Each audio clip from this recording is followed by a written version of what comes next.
Hey everybody, we are back with our SYFY Friday review. A day later than usual. We usually do it SYFY Fridays on Saturdays, but we had an amazing day yesterday and just got super duper busy, so sorry, but here we are, better late than never. SYFY Friday on Sunday. Yeah. Alright, so first off, if you're not totally caught up on the SYFY Friday shows, that's Defiance, Killjoys, and Dark Matter, you're going to want to skip this video until you get fully caught up because everything we say from this point forward is going to be a spoiler. Okay, starting off with Defiance, Season 3, Episode 5, titled Where the Apples Fell. This was a great episode. Yeah, it was. This season has been a little bit different from other seasons of Defiance because there's been a lot of surprises this season, and Defiance isn't really known for its twists and turns of plot. Yeah. But this season's been full of them. Normally, you're pretty sure where things are going. Yeah. There's not a lot that surprises you, and even if you weren't sure that's where they were going, it's not a surprise that it went that way. You're like, okay, yeah, well, that seems likely. Yeah. Not this season. Up till now, Alec has been a very predictable character. Yeah. He's been very meek and subservient to his parents, but in this one, he full-on goes after Stama, and not only that, he rats them out to Nolan and Amanda. Yeah. And I did not see that coming at all. And you know, it almost, like, when he ratted them out, I was like, why don't you guys just explain yourselves? Yeah, you're still going to get in trouble, but I don't think it would have been that bad for them if they had just explained themselves. But they ran because, in all honesty, they're not loyal to Defiance. It wasn't that hard for them to be rats for the VC because they were like, okay, whatever, shit, we probably would have done it without help, without you holding our son. It's the whole family dynamic with Datek, Stama, and Alec, they're not even loyal to each other. I mean, Datek and Stama have cheated on each other numerous times, sometimes with like the same people.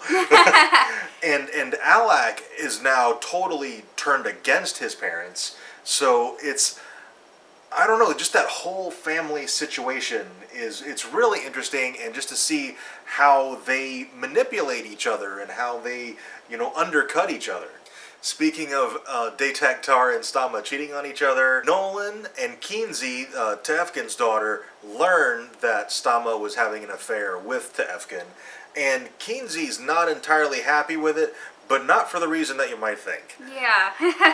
Apparently the Olmecs have some very non-human relationship values, wherein the family kind of sticks together sexually. They're kind of like Targaryens plus a little bit extra.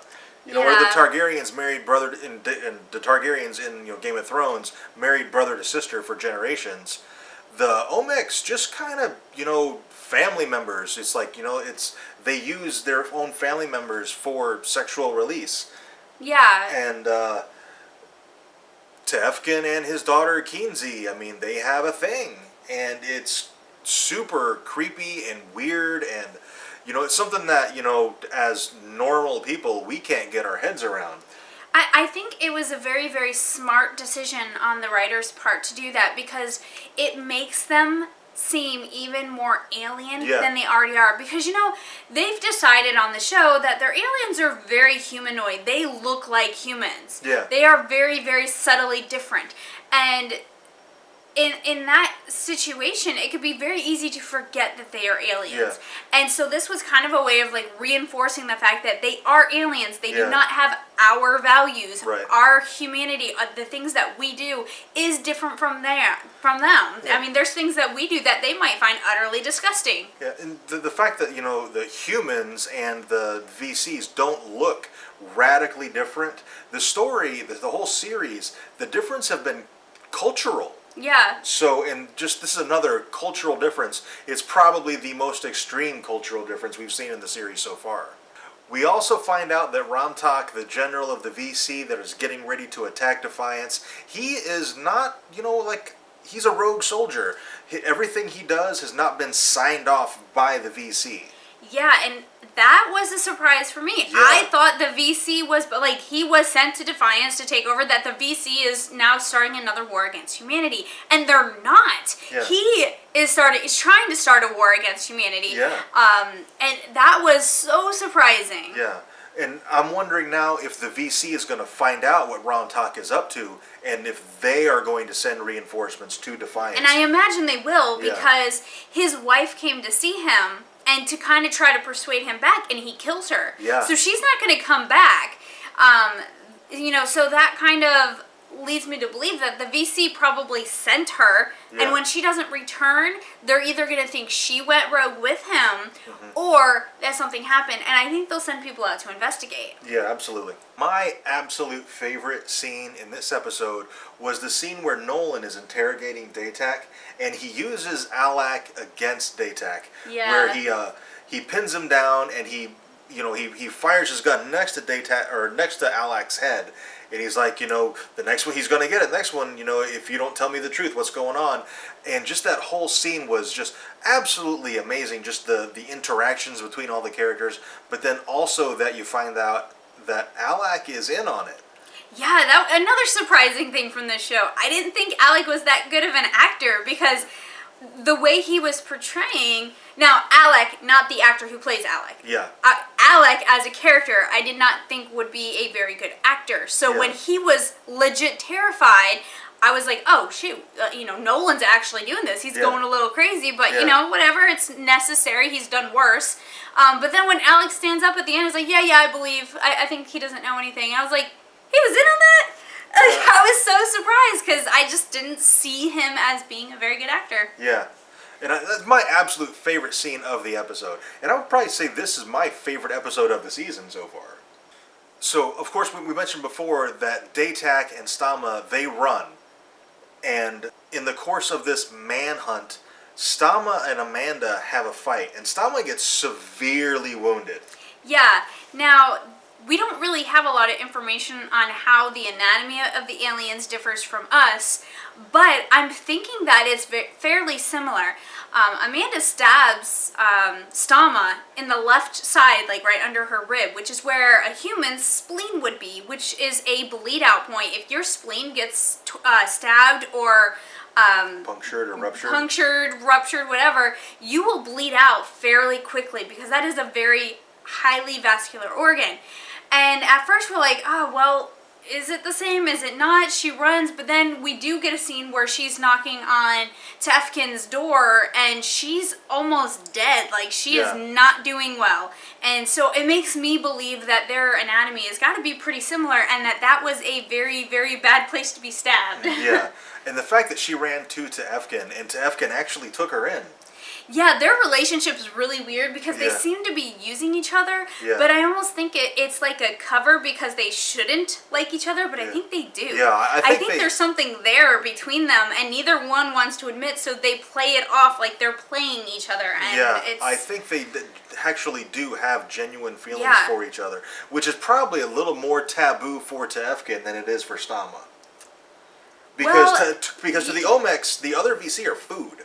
Yeah, I mean, it probably is, but on the other hand, Tefkin only has Kinsey Yeah. as another Olmec. That's the only judging point, and she absolutely thinks it's disgusting that he's with Yeah. Stama. Whereas Stama has all of the VC and the humans. Now, the humans probably won't think much of Yeah, 'cause we don't her know. relationship with the Olmec, but the other VC, which is, they're all going to be very anti-Tefkin and think she's a little, Sick in the head. yeah, like a little out of it to be considering Yeah. this relationship. I absolutely love them together. I hope they hook up. Yeah, me too. Kill off Daytak. We don't need him. And that's pretty much it for this episode of Defiance. It was a really great episode, I thought. Dying to know what you guys thought. Let us know in the comments. And we will be moving on to Killjoys, Season 1, Episode 4, titled Vessel. And this title was very, very apt, given the subject of this episode. It was a really good episode, I thought. So, this one kind of delves into the psychology of the characters a little bit, because they have to go after somebody that they don't understand. Their warrant is for a surrogate mother who is pregnant with the heir of one of the 9. Yeah. And they need to get her and bring her to family soil so that she delivers the baby on family soil so that it is a legitimate heir. Yeah. And, as Killjoys, that's probably a very free occupation. Like, they are probably more concerned about their freedom. Yeah. And so being a surrogate is probably not something that they can understand. Yeah. And as beholden to the other people, the 9 as a surrogate is. Yeah. Because like I say, if she has if she gives birth anywhere other than on that soil, it's not a viable child. Yeah, it's not a legitimate heir. Yeah, so that is probably a completely foreign concept. And they're also, I get the general impression that the entire crew is very disgusted in the 9 because they have these surrogates for their children because they deem childbirth an unnecessary risk for their women. Yeah. And that's kind of disgusting to the crew. Like, they don't understand this. It's like, but it's your family name. It's your heir. You don't want to, you don't want to be a part of that. And it did seem like they took a little bit of the inspiration for this episode from Mad Max Fury Road. Yeah, it did. I did have a very Mad Max vibe feeling throughout the whole thing with the wives or the surrogate, And even the setting out in the desert, it did feel like it took a lot of inspiration from that film, which I'm totally fine with. I love the movie. And I love this episode. And they did it in a way where it was like a nod to the film, not an exact replica. It's not like they just totally took the story from it and went with that, because the surrogates are actually voluntary. They volunteer for this. It is not something that they have to do. Now, they are kind of forced into it a little bit because they're typically like the 4th or 5th daughter of a farmer who can't really provide for her, so instead of making your father provide, you volunteer to be a surrogate. And it's considered an honor to be a surrogate. Yeah, and so I mean it's more of a voluntary thing, and I also like that they in the beginning they kind of show them as weak because they're surrogates, they're females, they're their job is to hold the child in their womb until it's ready for birth. But then when shit hits the fan, they're like, dude, we grew up on farms. Give me a gun. Yeah. When it comes like, what are you talking about? I know how to fire a gun. And when it comes time to gear up and kick ass, they're like at the weapons locker, like throwing on grenades and flamethrowers and shit. Yeah. And I'm like, all right, shit's about to go down. This is awesome. I got a little parallel between, Morton Joe's favorite wife. I think her name was Capable, but I don't remember. But the blonde who was pregnant. There's a scene where she puts herself in front of the other so that he can't shoot them. Yeah. And I got a very, very, like a parallel to that with this surrogate female they were rescuing. I believe her name was Claire, but it's the same. It's the blonde one. She realizes that they won't hurt her because they come around the corner, the guy shoots one of the other girls, and then goes to her and he hesitates. So she's like, oh, they want me alive. Yeah. Well, put me up front. Yeah. So she kind of becomes the shield for the rest of the surrogates. And like, that was really cool to me. I was like, oh, parallel. And they even come back to that again later because Johnny was building kind of a rapport with another one of the surrogates who wasn't yet pregnant, but she stuffed some clothes and other stuff down her dress to make her look pregnant. And so she walks up to these mercenaries and they're like, hold your fire, she's surrendering. And she's like, haha, psych, and she totally goes full suicide bomber on them and blows everybody up. And so this parallel between Fury Road and the show. the wives sacrificing each other for the other ones. Yeah. It's the same with the surrogates. Like, they are a family now. Yeah. So that was a really, really cool dynamic. Talking about the main characters of the show, the Killjoys, the episode starts out and Davin is having a really hard time actually becoming a team member. Like, he doesn't really follow directions very well. He's running and he's tracking this warrant through the market or whatever. And he's yelling at Johnny because he thinks Johnny gave him some bad directions.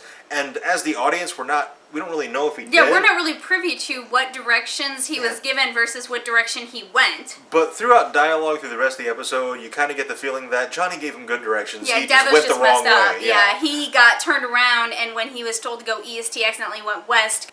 the beginning I really liked a lot because basically Dutch was just letting Davin run the show and was kind of like she could have gotten this warrant at any time, she and was she like would 8 stop. steps Yeah, ahead. she would like stop and be like, "It's your warrant. Go get him." Yeah. Like she would just have like, "Yeah, he's right here in front of me. I could cuff him right now, but I'm not going to. This is your warrant." Yeah.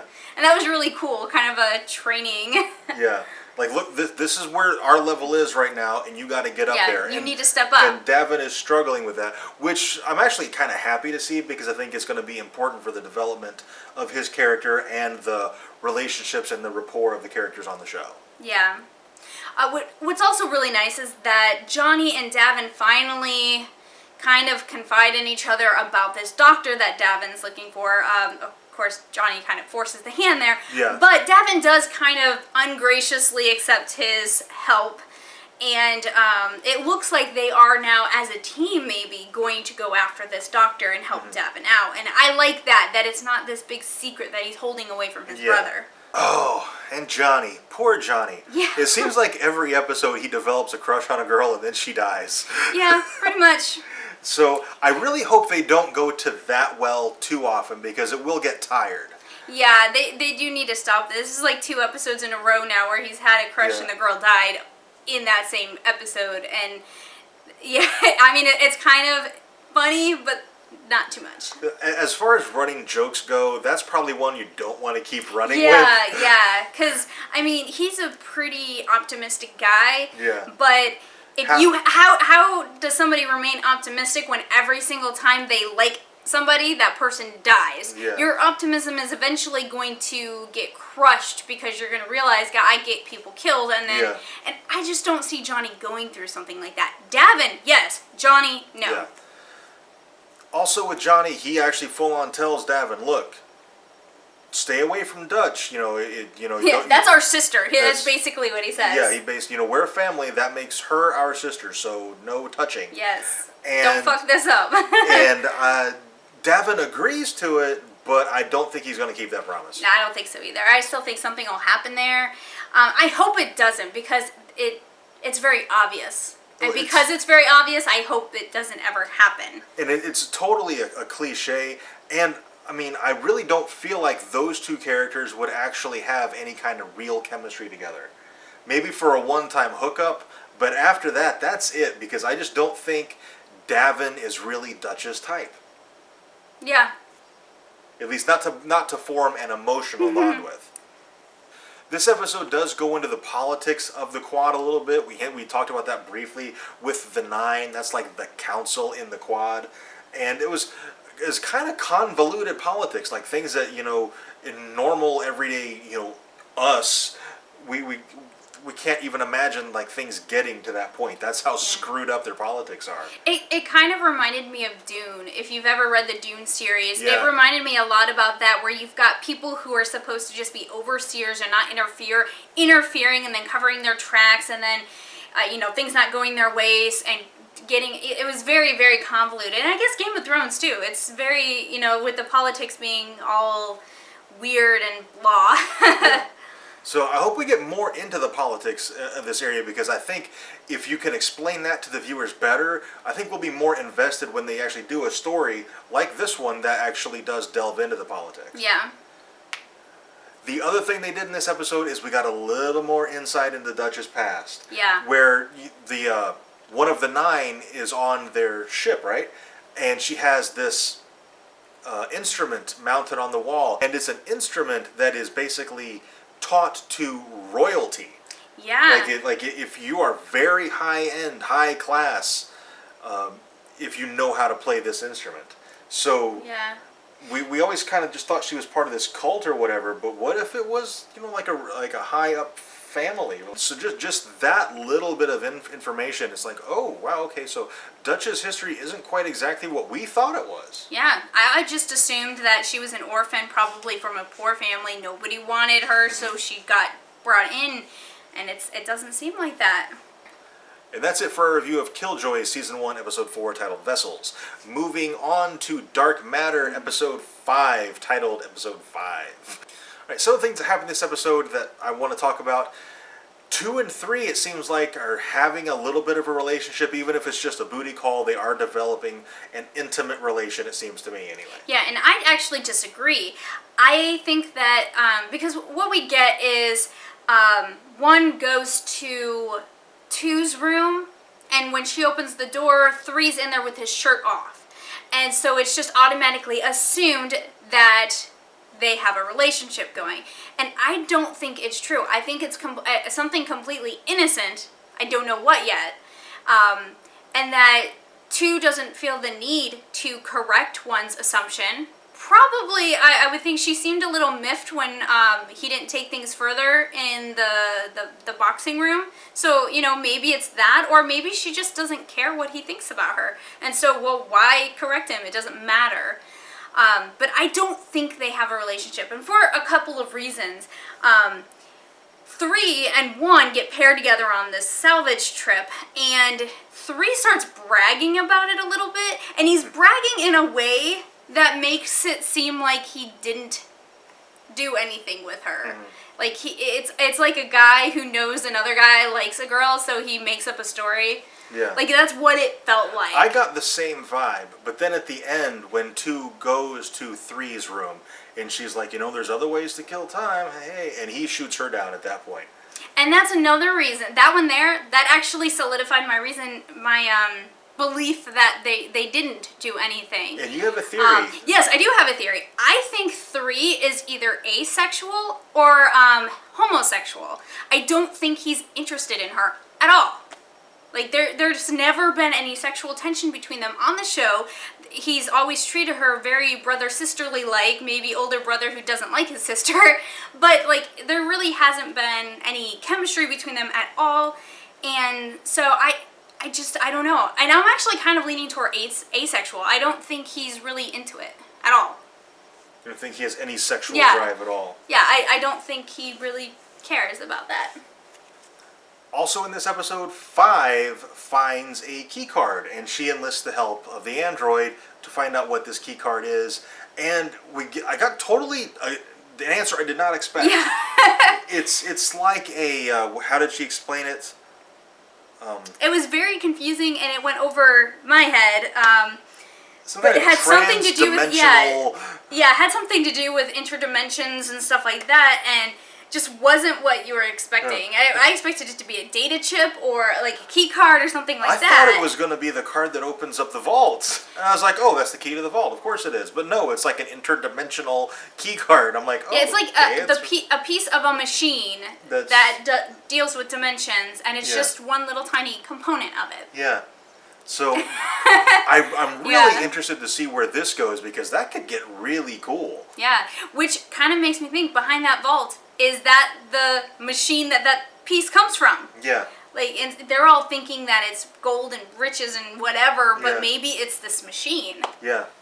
Which would make sense as to why it's behind such a sturdy door. Yeah, and such close security. Yeah. All right. This episode is basically a Zombies in Space episode, and it was amazing. Yes. I really liked it because, you know, zombies are really big right now, so for them to kind of poke fun at the zombie genre by making this whole episode basically about a virus that turned you into zombies was freaking awesome. And never once do they use the word zombie. No, and they're not actually dead. They are alive because when the life support goes down, they are actually dying quicker than 1 and 3 because of this virus. So, like, the lack of oxygen is hurting them more. Yeah. But it was very zombie-esque. Yeah. And I thought it was great as far as like zombies in space. We don't really see that very often in video games once in a while, but not on television or in films. And I'm like, wow, it was really well done. Yeah. And it seems like, 2 gets bitten on the neck, like full on chomp. And we find out toward the end of the episode she's been quarantined, but they re-scan her because it's been like 5 hours and she hasn't turned. Presented 0 symptoms or anything. So they re-scan her and the virus is gone. And then she gets back, they let her out of quarantine, and she goes back to her room, and she peels the bandage off, and there's no bite. Yeah, so she's healed. She's totally healed. So there's something up with her. Yeah, she's we don't know what. Maybe not entirely human. Maybe I don't know what's going on there, but oh wow, that's. I kind of have a theory that none of them are the people that they are supposed to be. We've already gotten proof that one isn't. Right. But I don't think any of them are. None of them are the original crew Yeah, of the Raza. none of them are the original crew that they think they are. So somewhere out there, their counterparts who are the real crew are somewhere. Yeah, but I don't know what they are. Yeah. Because it doesn't seem like anybody really knows. Like, everybody expects them to be who they are supposed to be, but I have this feeling that they aren't. They are not those people. Okay, and that's it for our SYFY Friday reviews. So what did you guys think of Defiance, Killjoys, and Dark Matter? Let us know in the comments. And don't forget to like and subscribe. Thank you very much for watching. We'll see you next time.